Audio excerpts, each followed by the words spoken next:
روسی صدر پیوٹن کہتے ہیں گزشتہ ہفتے ایرانی سپریم لیڈر مجتبی خامنائی کا ذاتی پیغام ملا، ایران کے ساتھ اسٹریٹجک تعلقات جاری رکھنے کے لیے پرعزم ہے۔ روسی صدر پیوٹن سے ایرانی وزیر خارجہ عباس اراغچی کی ملاقات میں گفتگو۔ صدر پیوٹن نے کہا ایرانی عوام اپنی خود مختاری کے تحفظ کے لیے ہمت اور بہادری سے لڑ رہے ہیں، امید ہے ایرانی قوم مشکل دور پر قابو پا لے گی اور امن قائم ہوگا۔ صدر پیوٹن نے ایرانی سپریم لیڈر کے لیے نیک خواہشات کا پیغام بھی دیا۔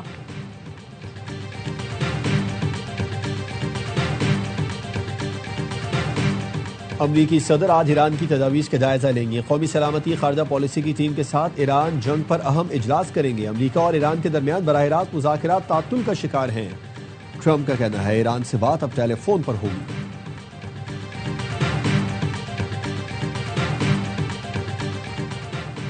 اور کرکٹ دیوانوں کے لیے خوشخبری، وزیر اعظم نے پی ایس ایل 11 کی تینوں پلے آف میچز میں شائقین کو آنے کی اجازت دے دی۔ کراچی میں ہونے والے پی ایس ایل کوالیفائر کے لیے کل شائقین کا داخلہ مفت ہونے کا امکان۔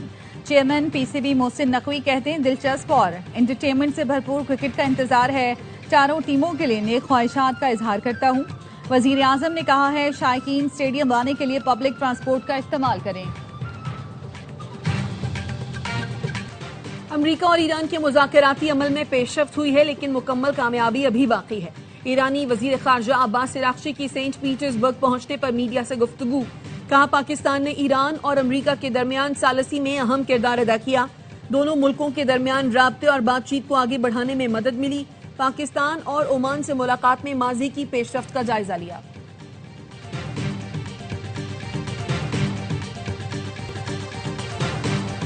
ایران کے ساتھ تعلقات اب پہلے جیسے نہیں، نئے سرے سے جائزہ لیا جائے گا۔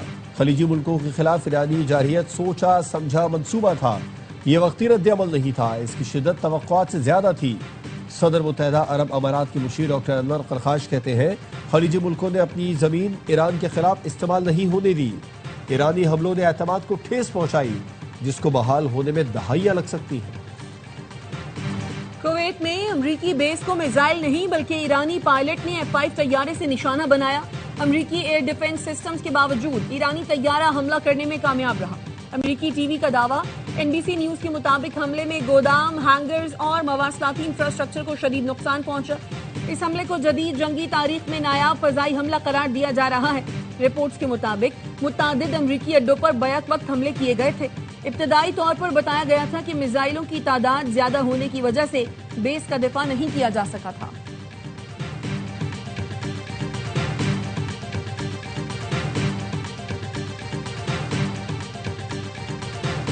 اسٹیٹ بینک نے مہنگائی پر کنٹرول کے لیے شرح سود میں 1% اضافہ کر دیا۔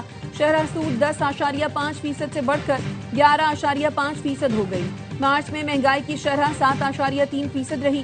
کرنٹ اکاؤنٹ 1 ارب 7 کروڑ ڈالر سرپلس رہا۔ 9 ماہ کا current account 17 crore 40 lakh dollar surplus رہا۔ FPCCI کے صدر عاطف اکرام نے کہا موجودہ حالات میں شرح سود میں اضافہ کاروبار کے لیے نقصان دہ ہوگا۔ سرمایہ کاری کے فروغ اور روزگار کے لیے شرح سود میں کمی ضروری تھی۔ مہنگائی میں حالیہ اضافہ عارضی ہے، شرح سود بڑھانے کی ضرورت نہیں تھی۔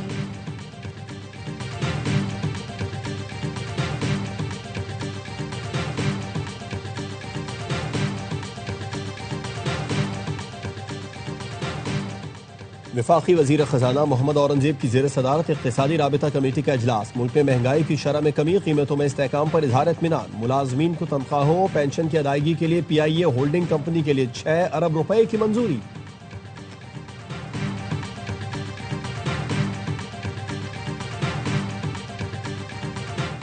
سیمنٹ کی قیمت میں ٹیکسوں اور ڈیوٹیز کا حصہ 38% تک پہنچ گیا۔ مسابقتی کمیشن کی رپورٹ کے مطابق کوئلے کی درآمد پر اجارہ داری لاگت میں اضافے کا بڑا سبب بن رہی ہے۔ سیمنٹ کی پیداواری صلاحیت دگنی مگر استعمال صرف 53% رہ گیا ہے۔ سیمنٹ سیکٹر میں اصلاحات نہ ہوئی تو تعمیراتی لاگت مزید بڑھے گی۔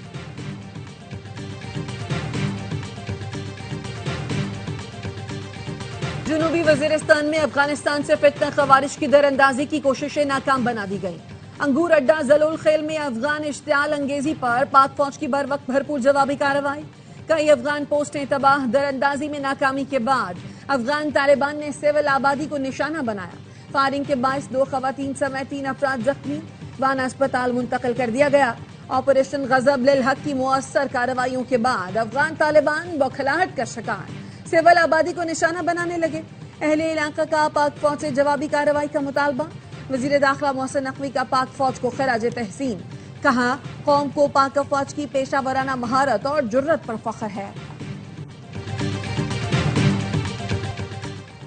پاکستان نے افغان یونیورسٹی پر کوئی ڈرون حملہ نہیں کیا، سیکیورٹی ذرائع نے بھارتی گودی میڈیا کا جھوٹا پروپیگنڈا مسترد کر دیا۔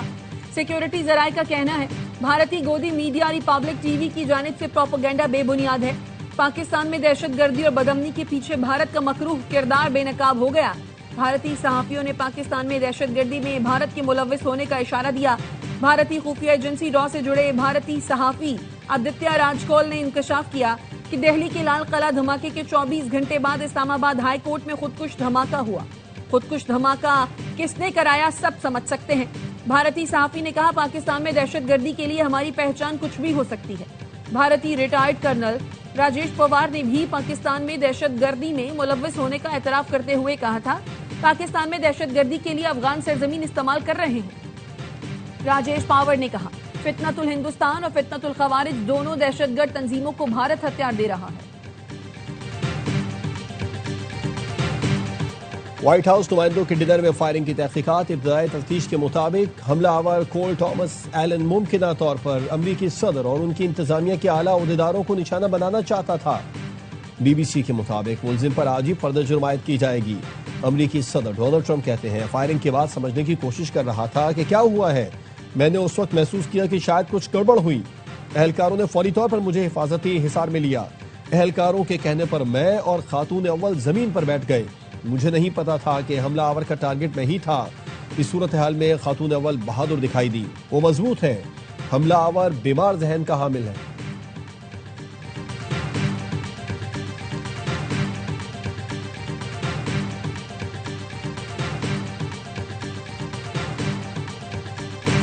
جنگ بندی کے باوجود اسرائیل کے لبنان پر حملے، مزید 14 افراد شہید اور 37 زخمی۔ صہیونی فوج کی کارروائیوں میں مکان، سڑکوں اور زیتون کے باغات کو نقصان پہنچا۔ بیبل میں سولر پینلز تباہ کر دیے گئے۔ حزب اللہ نے زخمی اسرائیلی فوجی کو منتقل کرنے والے اسرائیلی ہیلی کاپٹر کو ڈرون سے نشانہ بنانے کی کوشش کی۔ ڈرون ہیلی کاپٹر سے کچھ دور گرا۔ حزب اللہ نے اسرائیل کے ساتھ براہ راست مذاکرات مسترد کر دیے۔ مزاحمت جاری رکھنے کا اعلان۔ حزب اللہ سربراہ نعیم قاسم کا کہنا ہے حزب اللہ غیر مسلح نہیں ہوگی اور ملک کا دفاع جاری رکھے گی۔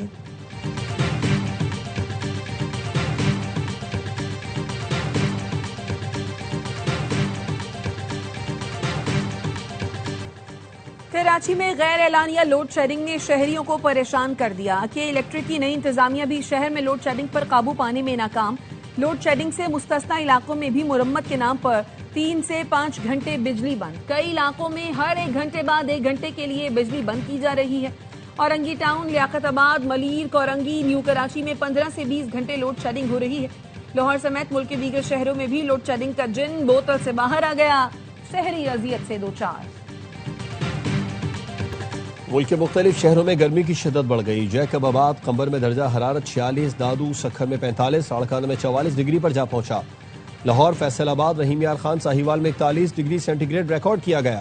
محکمہ موسمیات نے ملک بھر میں ہیٹ ویو الرٹ جاری کر دیا۔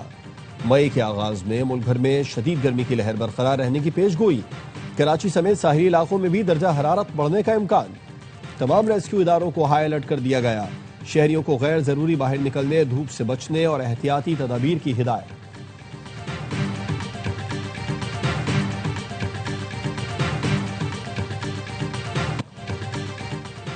کوئٹہ والوں کے لیے وفاقی حکومت کا تحفہ، 14 اگست کو پیپلز ٹرین کا افتتاح کیا جائے گا۔ وزیر ریلوے حنیف عباسی کہتے ہیں اس وقت بڑا مسئلہ ریلوے ٹریک کا ہے، بہتری پر خصوصی توجہ ہے۔ لاہور سے راولپنڈی کے درمیان نئے ٹریک پر کام جاری ہے۔ سفر کا دورانیہ 2 گھنٹے 20 منٹ رہ جائے گا۔ روہڑی ٹریک پر کام ستمبر تک مکمل ہوگا۔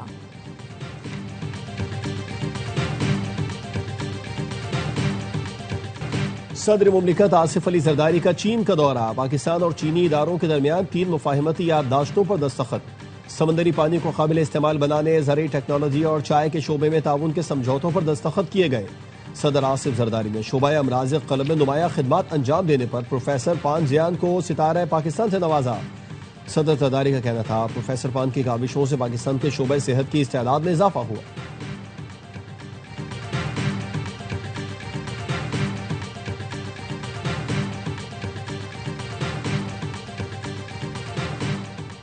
وزیر اعظم نے ٹرانسپیرنسی انٹرنیشنل پاکستان کی جانب سے Sui northern gas pipelines limited کے خلاف شکایت کا نوٹس لے لیا۔ متعلقہ حکام کو S N G P L کی جانب سے ٹینڈرز میں پیپرا قوانین کی خلاف ورزی کی شکایت کی تحقیقات کی ہدایت کا شکایت کی شفاف تحقیقات کی جائیں، شکایت کی تصدیق ہو تو ذمہ داروں کے خلاف کارروائی کی جائے۔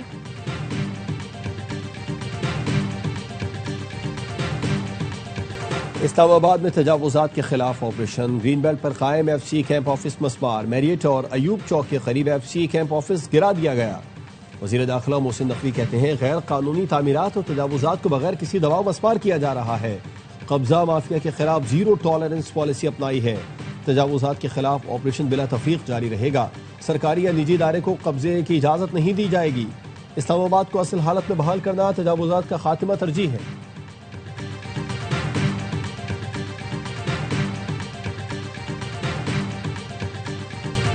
وزیر اعلیٰ پنجاب کی ڈکشنری میں ہوگا اور کریں گے جیسے الفاظ نہیں۔ صوبائی وزیر اطلاعات عظمہ بخاری کا کہنا ہے پنجاب میں ایسا نہیں ہوتا کہ پہلے افتتاح کر دو بعد میں لوگ ڈھونڈتے رہیں منصوبہ کہاں گیا۔ اپنا کھیت اپنا روزگار پروگرام کے تحت 160 ارب روپے کی زمین لیز پر دی جا رہی ہے۔ فی ایکڑ 50,000 روپے گرانٹ بھی دی جائے گی۔ زمین پر گھر بنانے کی اجازت نہیں ہوگی۔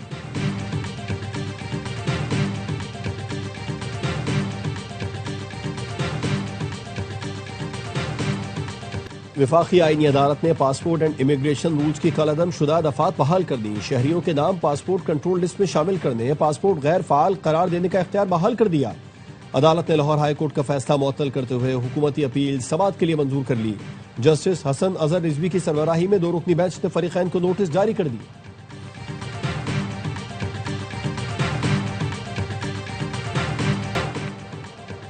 چین کی وائٹ ہاؤس کی تقریب میں فائرنگ کی مذمت۔ چینی وزارت خارجہ کے ترجمان نے کہا چین ہر قسم کے غیر قانونی اور پرتشدد اقدامات کا مخالف ہے۔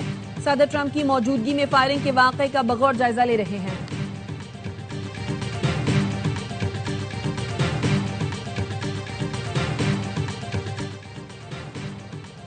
دوسرے ملکوں کے وسائل پر قبضہ کرنے والے انسانیت کا پرامن مستقبل چھین رہے ہیں۔ کیتھولک مسیحیوں کے روحانی پیشوا پوپ لیو کہتے ہیں جوہری توانائی کا استعمال انتہائی ذمہ داری اور دانش مندی سے ہونا چاہیے۔ سانحہ چرنوبل آج بھی انسانیت کے اجتماعی شعور پر گہرا اثر رکھتا ہے۔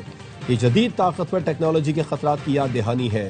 دنیا میں مختلف شکلوں میں چور موجود ہیں جن میں وہ لوگ بھی شامل ہیں جو جنگوں کو ہوا دیتے ہیں، وسائل کو لوٹتے اور برائی کو فروغ دیتے ہیں۔ اس طرح وہ سب پرامن مستقبل چھین لیتے ہیں۔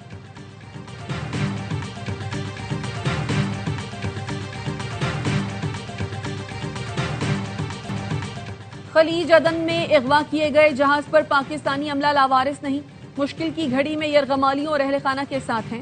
گورنر سندھ نہال ہاشمی کا کہنا ہے اس وقت بنیادی کوشش تمام عملے کی بحفاظت واپسی ہے۔ غم سے نڈھال اہل خانہ کا کہنا تھا امید ہے ریاست جلد اچھی خبر سنائے گی۔